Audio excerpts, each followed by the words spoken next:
I knew something was wrong before I even got out of my truck. You ever pull into your driveway and feel it immediately? That weird little knot in your stomach that shows up before your brain catches up?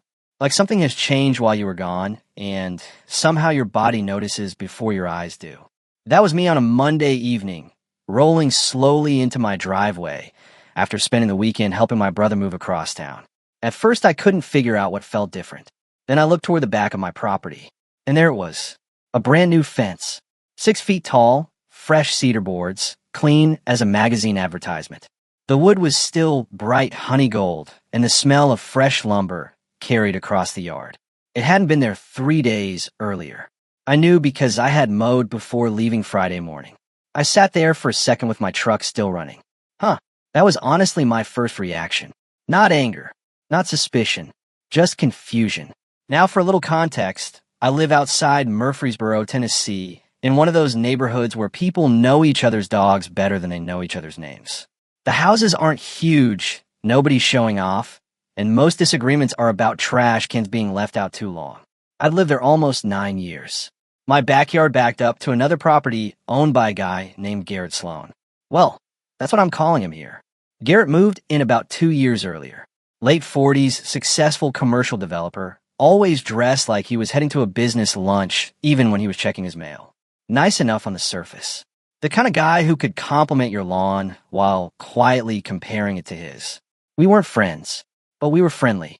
At least I thought we were. So when I saw the fence, I figured maybe Garrett wanted a little more privacy. No big deal. People build fences every day. The whole thing probably would have ended right there if it hadn't been for my lawn guy, Hector. 3 days later, Hector shut off his mower and waved me over. "You got a minute?" he asked. "Sure." He pointed toward the fence. "You sure that's where your property ends?" I laughed. "Pretty sure." Hector shook his head. "I don't think so." Now here's the thing. Hector wasn't the kind of guy who made dramatic observations. He was one of those people who quietly notice everything.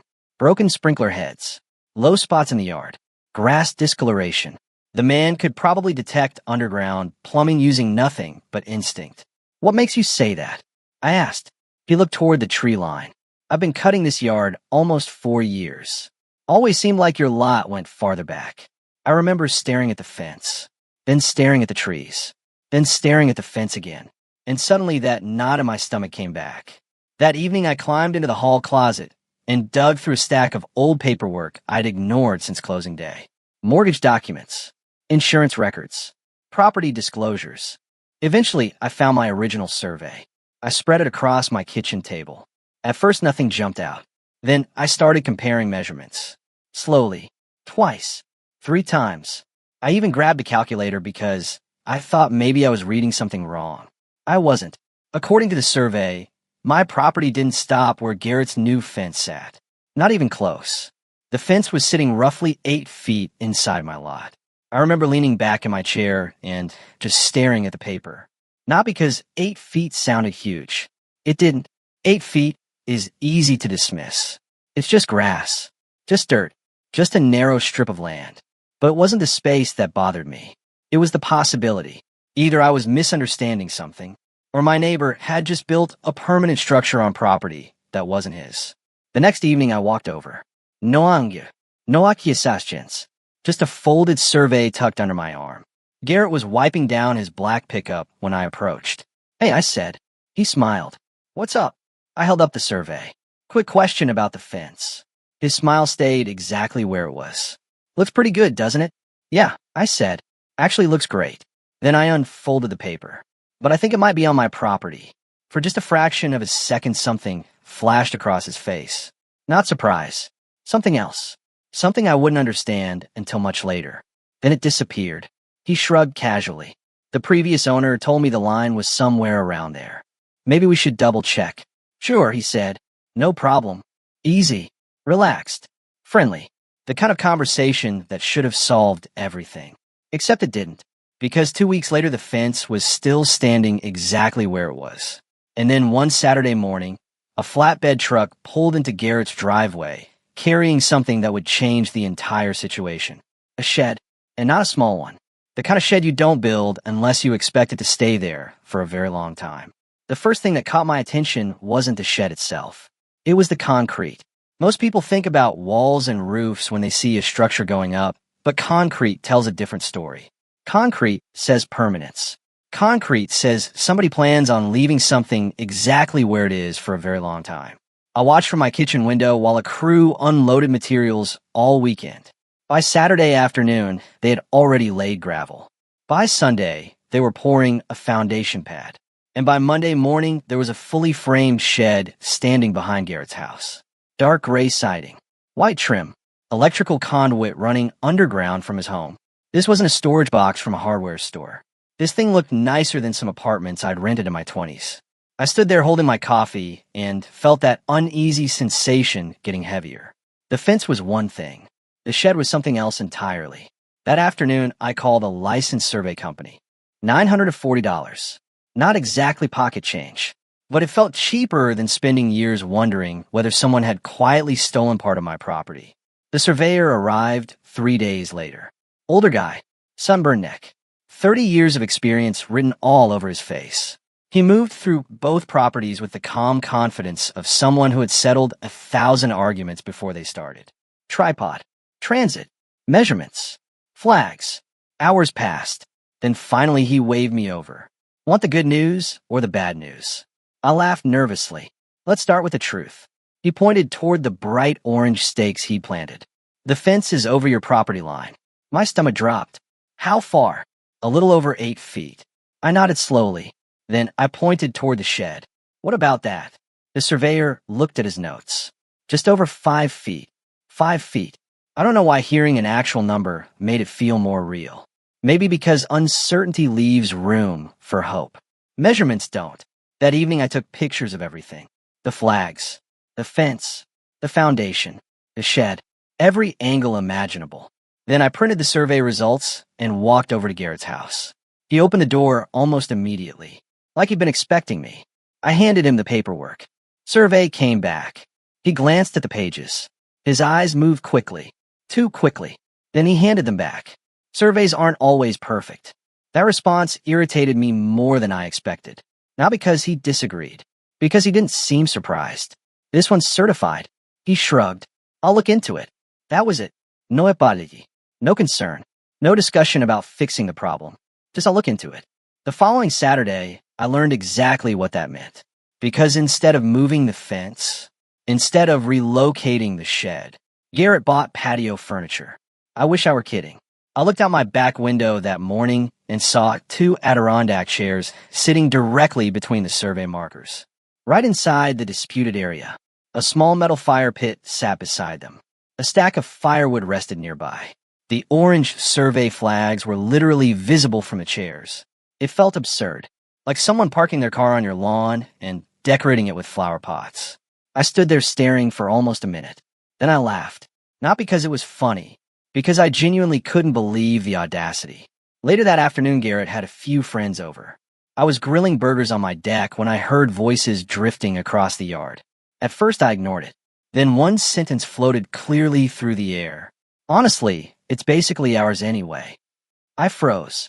Garrett laughed. One of his buddies laughed too. Then they clinked beer bottles. Basically ours. I must have replayed that sentence 100 times over the next few days, because those 3 words explained everything. Somewhere along the way, Garrett had decided that if he acted like the land belonged to him long enough, eventually everybody else would accept it too, including me. A few nights later, I walked over again. No paperwork this time, just a conversation. Garrett was sitting beside the fire pit when I approached. His wife, Rachel, sat beside him. She looked uncomfortable the second she saw me coming. Hey, I said. Garrett nodded. Hey, we need to talk. The smile disappeared. He leaned back in his chair. About what? I stared at him. He knew exactly what. The survey flags practically glowed in the fading sunlight. The property. He sighed dramatically. Come on, man. No, you come on. Rachel shifted awkwardly. Garrett poked at the fire with a metal rod. We've been using this area for months. It's still my property. It's grass. It's my grass. That got his attention. His eyes narrowed slightly.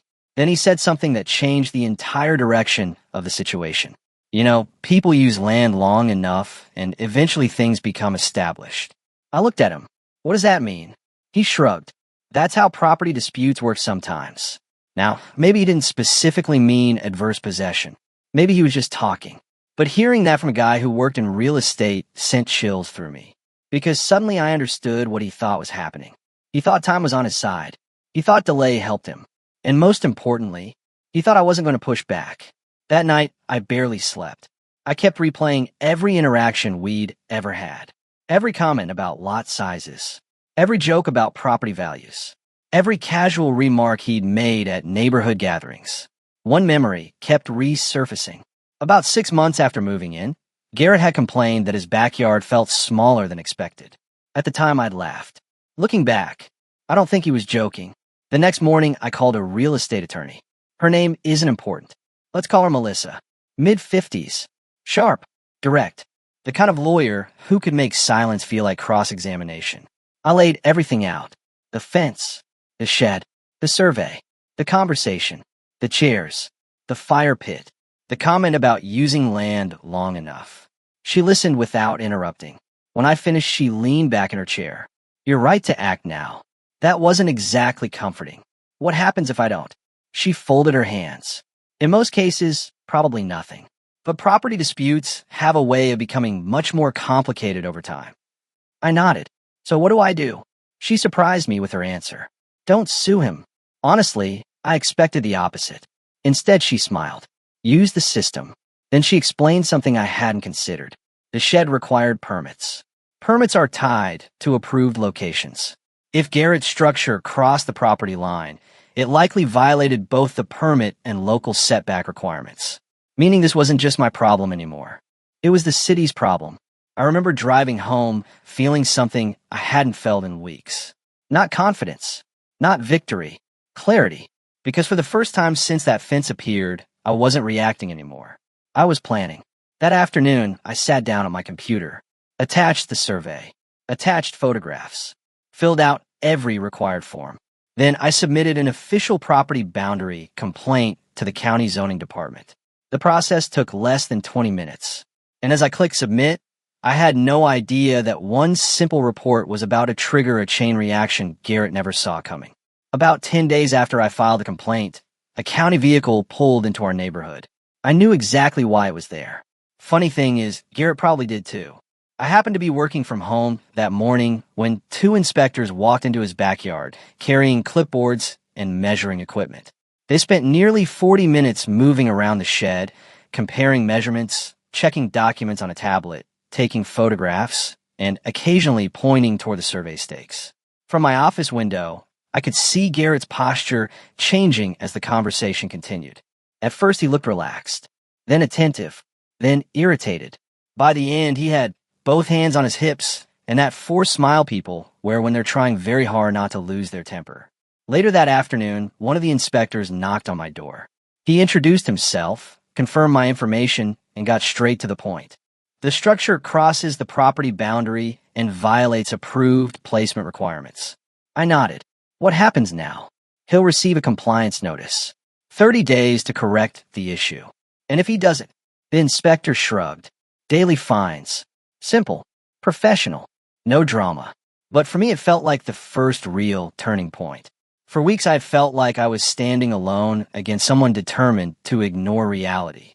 Now reality had shown up with paperwork. 3 days later, Garrett came to my front door. The knock was different this time. No confidence. No swagger. Just 3 slow taps. When I opened the door, he was holding a thick envelope. His expression looked tired. This is ridiculous, he said. I glanced at the notice in his hand. Is it?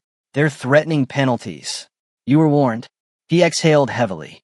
For a moment, he looked like he wanted to argue. Instead, he changed tactics. Maybe we can work something out. There it was. The first crack. What kind of arrangement? I asked. He shifted his weight. You could sign an easement. I almost laughed. Not because it was funny, because hearing him finally say it out loud confirmed everything I'd suspected from the beginning. He knew. He had always known. An easement wasn't something you request when you accidentally build in the wrong place. It's something you request when you know exactly where you built. You want permanent rights to use my property. It's a small strip. It's still mine. You don't even use it. I remember looking directly at him. Calm. Steady. No, but I own it. His jaw tightened. Then came the sentence I think revealed more than anything else. You're going to cost me thousands of dollars over a few feet of grass. And that's when something became crystal clear. This had never been about grass. Not for him. Not for me. For him, it was about getting more than he paid for. For me, it was about whether ownership actually meant anything. If you'd asked before building, I said, this conversation might be different. His eyes narrowed. But you didn't ask. Neither of us spoke for several seconds. Then he shook his head and walked away. Day 30 arrived. Nothing moved. Day 31 arrived. Still nothing. The find started. At first, there weren't many visible changes. Then little things began disappearing. The Adirondack chairs vanished. The fire pit disappeared. The stack of firewood was gone. Garrett stopped spending time in that corner of the yard altogether. It was like watching someone slowly abandon a failed claim. The shed remained. The fence remained. But the confidence was gone.